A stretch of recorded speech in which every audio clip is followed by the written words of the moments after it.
is growing business. One of these days, gonna have to get with this. Oh, we like motivate fun, but you just can't stay 21. This is growing business. One of these days, gonna have to get with this.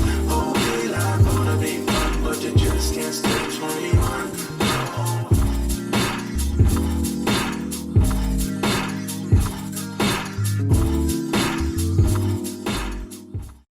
Hey, what's going on, everybody? Tim B, the Realtor, here with Beards in Business. Want to thank y'all for tuning in. Hey, do me a favor before we get started. Like and subscribe to the channel. Hit the bell for me. That way you'll be notified as soon as there's new content that's been uploaded and ready for you to view.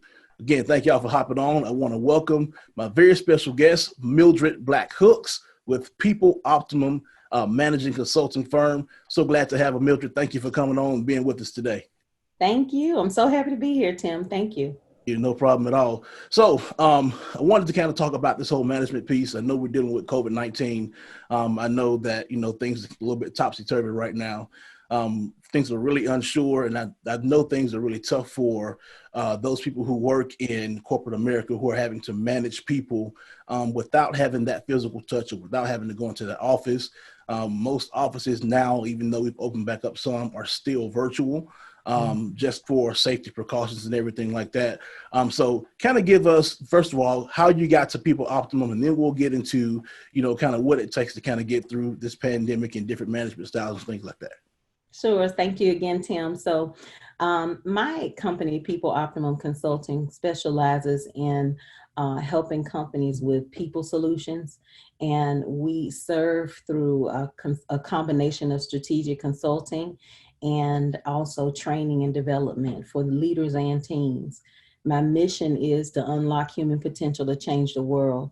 And I'm pretty excited about this time because you're right, it's a time of high uncertainty for companies. And it's a great opportunity to reimagine, re-strategize, recalibrate where you are and map out what the future will look like. What will our next 10 years look like? So I'm doing a lot of strategic planning projects right now with clients. And of course, delving into the diversity, equity, and inclusion conversation and really helping them to formulate strategies to enhance and address those concerns. Right. And so I'm pretty excited about some of the projects that I've got coming up, including a book later this year, a show later this year, and ongoing projects with clients. Big time. Be sure you send me your autograph in the mail. It can be on a piece of paper, a sock. I want to have that because you've been blow up and be famous and everything. So. Oh yeah, thank you so much. I receive it. But yeah, thank you again for coming on, man. So like I say, just the management right now, I would imagine is really, really tough, especially depending on your management style. I'll tell you, I've been in management in some form.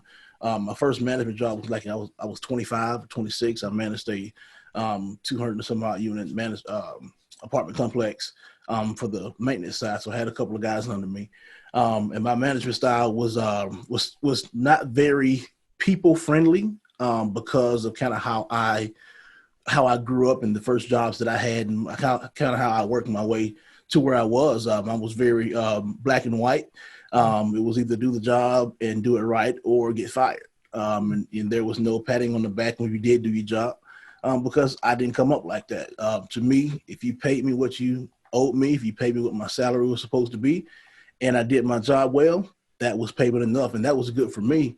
But as things progressed and we get into, kind of the late 2000s and on, you kind of see a shift in the management, the manager-employee relationship that really became more focused on the employee and not just incentivizing, but really appreciating those employees who actually make things run. You know what I mean? So there are more employees than there are managers. So we need, the employees. If they're not effective doing their jobs, then we can't do what we got to do.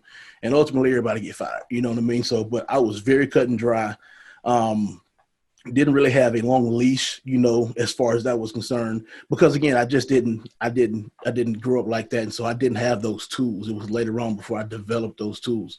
And so I can admit that I probably was not as effective as I could have been with managing the teams I've managed. I've managed now as many as 15 people on a team. So I had to kind of learn that over time. And I would imagine that, if you hadn't done that by now, you're probably not in a good place as a manager. Oh, yeah. Not a good thing. So, you know what? You're spot on with the evolution that has happened in leadership and management styles. And if you think about it, it really aligns with the DNA of our country, because we were founded on industrialism and capitalism. Production, make it happen. I mean, immigration was directly correlated to the need for workforce, right? Whether you were an immigrant or a hostage, you were here to produce. And so everything about our society has been focused on producing since its inception. right. And now what we are learning as people's mindsets evolve, and also because we have gone through this tremendous evolution of tools and what we have at our fingertips available to us to use to produce, people are interested in experiencing the best possible work life, because we spend so much time here at work, and we need to love the environment, the people, especially our leaders, those who are giving us instructions. And so as it becomes more of a buyer's, or I should say a seller's market, because think about it, there's an exchange. Yes. You purchase my talents, and I give those talents to you in exchange. And so it is a seller's market right now, because there are many more jobs than there are people. Absolutely. Once COVID-19 opens or lifts and the market opens again, I do believe that the demand and the supply will normalize back to what it was before. Absolutely. There are more jobs than there are people. And so it becomes more and more important for people to prefer working here versus there.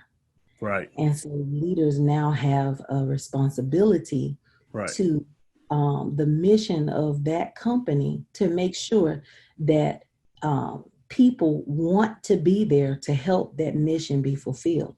Absolutely. And so, and I am with you, Tim. My very first job as a leader, I started my career in human resources at Target stores as an HR manager.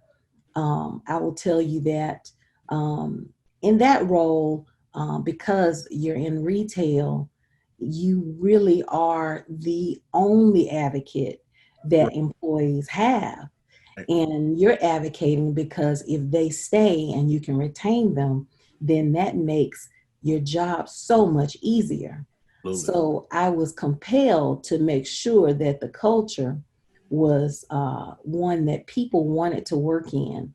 And that was during a time when, just like now, the job market was very much a seller's market. Back there again, you know how it is, Tim. We've lived long enough to see cycles. Absolutely. Yes. Economy. We understand the ups, the ebbs and the flows. We get it now. Right. And so we're back here again. And this time, I think many more managers understand that in order to be able to produce and to get where they want to go, they've got to create the right experience for employees. And I help companies with evaluating where they are now and coming up with strategies to get them from where they are to where they want to be. Right. So I would imagine that companies that call you in have to be ready for just about anything, right? Because most times if they call you in, then in my mind, I would say that they have already identified that there's some problems that we got to solve, or there's some areas most likely that we still want to kind of, we want to excel, we want to get better at, where it concerns the people who help the company run. Mhm. So kind of give us, how you deliver that message. Hey man, come take a look at my company. I've been having problems. I've been losing employees, and this really happens. I've been losing employees for $1, like literally $1 an hour, right? In some cases, 75 cents. And I've seen this, 75 cents, $1 an hour. And what I found is that most times that's not a job, that's not a money issue. That's an issue. They don't like where they work. They don't like the people, the atmosphere. There's something that kind of goes against what they are or who they are, and maybe where they fit before they didn't fit. Somebody didn't grow together. So kind of give us, how you kind of, unpack all of that for someone who would call you in.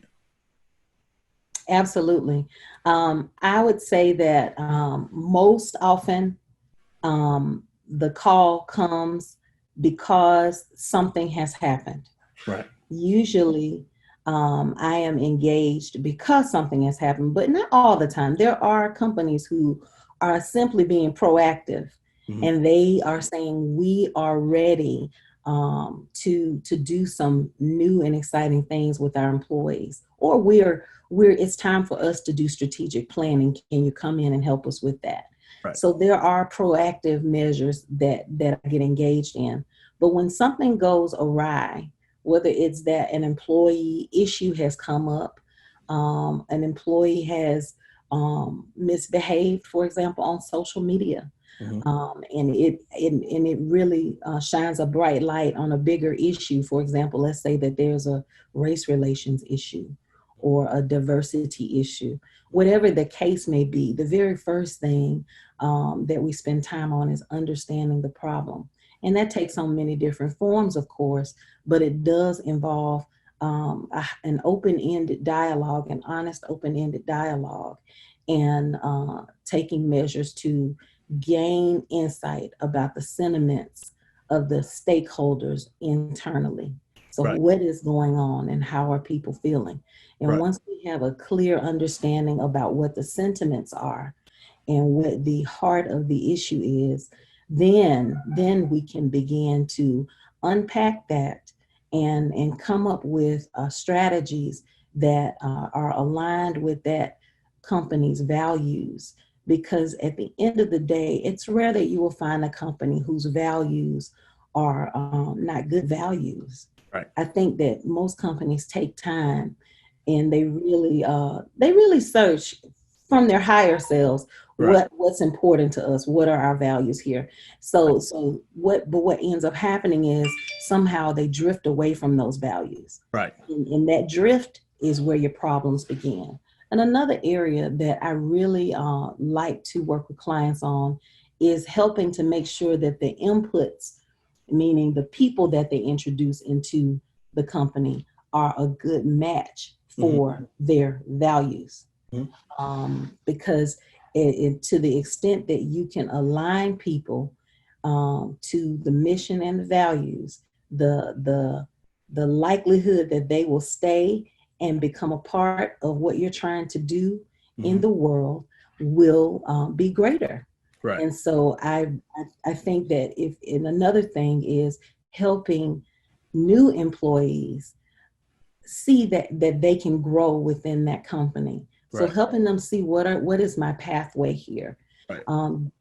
Becoming very curious about where they see themselves in 5 and 10 years. Because if you can find people who could see themselves growing with you, then you have got a jewel, and you should do everything you can to nurture that relationship and make sure that you keep your promises to them. Absolutely. And you can tell that, like, we're having talks, my wife and I, we have talks with Trey now, who's my son, by the way, a lot of people know. But we have talks with him now. He's 12 years old now. He'll be 13 in March. So in a couple of years, he's going to be out looking for a part-time job. You know what I mean? And so we've already nailed down 2 of the places he wants to work, and they have great customer service. And from what they see, the people, the atmosphere is great. And it's Chick-fil-A and Publix. Absolutely. Score. Those are the two that he, off top, I want to work at Chick-fil-A, I want to work at Publix, you know what I mean? But it's because not just from the customer perspective, but when you go to these places, you see that they really have a teamwork attitude. And you see, it looks like that upper management cares, right? And I think once you get that connection between management and the employee or the partners who work, who do the actual physical work, then that bleeds over into the whole customer experience. And so it becomes almost like a domino thing where you start at the top. As long as everything is at the top is fine, it relays down and it, just kind of trickles down to the customer experience, which is ultimately what makes the business run. You know what I mean? So, and I've learned too that it doesn't take very much. It takes one person to become a cancer to a whole team. And I've seen this happen so many times where, the atmosphere of the team is great. One person has a bad day or one person doesn't like the way things are going. And maybe because open dialogue, like you say, open-ended dialogue hasn't been encouraged. Questions have not been encouraged, to kind of figure out where we're going with this as a team. Then they keep those feelings and that perspective inside until they catch the right ear. And now are having this whole bad vibe start coming, start infiltrating the team. And next thing you know, you come to work on a Monday morning expecting to see your chipper team and everybody walking around with attitudes. You trying to figure out exactly what happened. I mean, what's going on? But like you said, a lot of times we don't encourage that. And again, my management style, man, I didn't encourage that at all. You know what I mean? It was, I had a job to do. I was given, orders, so to say, and I was going to be sure the job got done. I didn't care if you did it or somebody else did it, meaning I fire you, didn't really, didn't think anything of it. But it's the way, it wasn't because of me personally. It was just the way that I was trained to manage. And I believe that, like I say, I had to grow, in that. So like I say, just kind of understanding all of that. And moving forward to where we are today, having to, again, hoping that we've done, that managers have done the groundwork to be able to be effective while virtually without being, because, when you're in the office, of course, if you see a manager, there's a certain level of accountability you feel there. But when you're at home in your pajamas and, you see your boss calling and you can say, well, I'll talk to him later. I don't want to talk now. You see email come in, you don't have to answer right then unless there is a certain level of not just accountability, but trust between the manager and the employee, then I would imagine some things will just not get done. And that team overall would be negatively affected and they just won't be as productive. Absolutely. And something, accountability is not as bad a word as people sometimes think it is. They think of it as the A word, but it's a good word because, it's how you make sure that things are getting done. Right. And in the remote setting, even in the remote setting, I advise leaders to make sure that they are building in the appropriate levels of accountability, not to detract away from trust, because I think that that's been an issue for a long time. Trust has been an issue for a long time, and COVID has caused us to have to confront that, because I think a lot of companies could have gone remote a long time ago if they had the appropriate level of trust. And the lack of trust is a very expensive problem. Think about all of the rent that has been paid over years because people could not muster up the trust to know that people were getting things done. Wow. With all that being said, accountability, engagement, and trust all go together. Right. And I think together is the biggest part because, building that trust and knowing, what you can get out of your people and who you can expect what from is a lot on who you have, right? It's a large part of knowing. Absolutely. Where you're in HR knowing the actual talent pool, knowing who's out there, not just reading resumes, but having an understanding of this is generally the type of person that is applying for a specific job. You know what I mean? They may not have all of the skills, and because just the way the numbers are, there are a lot of people now, you know, under the age of 30, or under 35, that are going to be applying for jobs that may not have the, you know, 20 years experience that you may want, but you can bring them in and show them the importance of being with that particular company, and, you know, kind of allow them, like you said, to see themselves growing with that company. They may come in at the entry level, you know, right out of college or in their mid-20s, but if you can show them that, hey, listen, here's a 5-year path that you can be in, you know, in some form of management. We're going to set this out for you. We're going to set this path for you, and we're going to help you achieve it. We're just not going to leave you out there blind, or we're going to, you know, we're going to be sure that we do our part, and you do your part, then we'll help you get to that level. And then that kind of gives them a target. So it's just I'm not just working for today. I'm not just going in here. I actually have a place where I belong, and these people who I work for want me to succeed. And ultimately, yes, the sense of belonging is so important. The sense of belonging is key. And I think that the piece that has changed overall is that the company not only has to focus on what they're trying to produce, or the way that they're trying to, you know, do their business in the market, but they've also got to focus on their employees' needs. Absolutely. And a basic need is to feel like you belong. And people will leave even if they're making good money, if they don't feel like they belong. It's that important. And anything that stands in the way of that sense of belonging, it needs to be examined and understood, and it needs to be eliminated. It needs to be eliminated from the work environment. Right. And a part of belonging is seeing yourself there long term also. Right. And so that's why those career pathways are so critical. Right. So because that's how you keep people long term. You know, the metric that I cut my teeth in human resources on was turnover. Okay. But now turnover is not a good metric anymore. Now there are companies who still use turnover, but turnover all by itself in isolation, it doesn't really tell you anything, because people move around way more than they did when our grandparents were working. Absolutely. Our grandparents, they went somewhere, they worked there, they stayed there forever, for their entire careers, retired, got their gold watch, their pen, and their pension, and those things have all but gone away. And so we work, we keep working, and we've had to move and change paths several times in order to get ahead.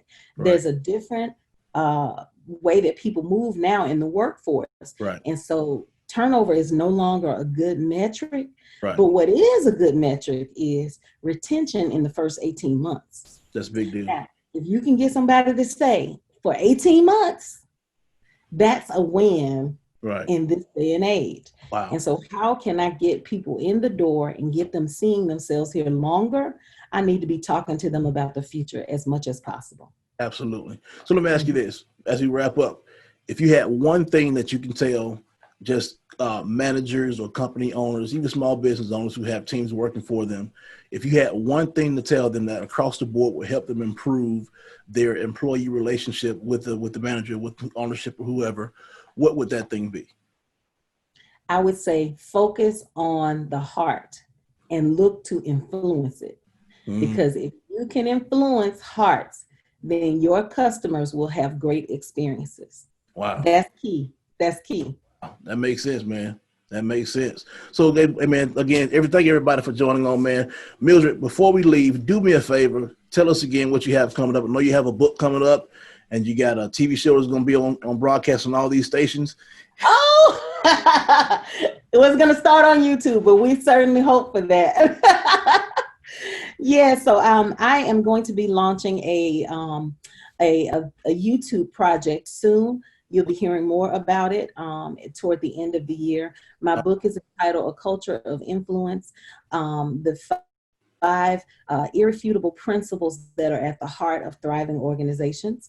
And I'm excited to share that project. And then also just know that I am available for strategic planning. I know that many companies are looking to do strategic planning for 2021. Mhm. And I took some time over COVID-19 and did some studies with Harvard University around strategy, business strategy, because strategy very much looks different in times of uncertainty than it does when things are just business as usual. Right. And so I'm helping companies with strategy for 2021, even through the uncertainty. And also diversity, equity, and inclusion training. I have a program called The Talk that helps companies to have a real conversation, a genuine conversation in a safe environment to heal and move forward in a way that aligns with the mission of that company. Good deal, man. Good deal. Now, where can everyone find you if they want to call you in to come to their companies to do seminars, to come speak for their company brunches or whatever? How can they reach you? Yes. So my email address is mildred.hooks@peopleoptimum, that's MUM.com. Mildred.hooks@peopleoptimum.com. Good deal, man. Well, Mildred, thank you for being here with me. I really appreciate it. Again, I know that this is a trying time, and we're kind of just in our uncharted territory, kind of uncharted waters with dealing with COVID-19 and having to manage people remotely. But thank you so very much for this conversation. I learned a lot. Same here, always. I look forward to having you on again. Everybody, thank y'all for tuning in. Do me a favor, man. Before y'all leave, like and subscribe to the channel. You see that right here, hit the bell for me. That way you'll be notified when there's new content uploaded for you to view. Also, if you're in the Birmingham metro or surrounding areas, you need to buy or sell a home, do me a favor, hit me up, man. You can find me at Tim B the Realtor on Instagram and Facebook. Until next time, y'all be good.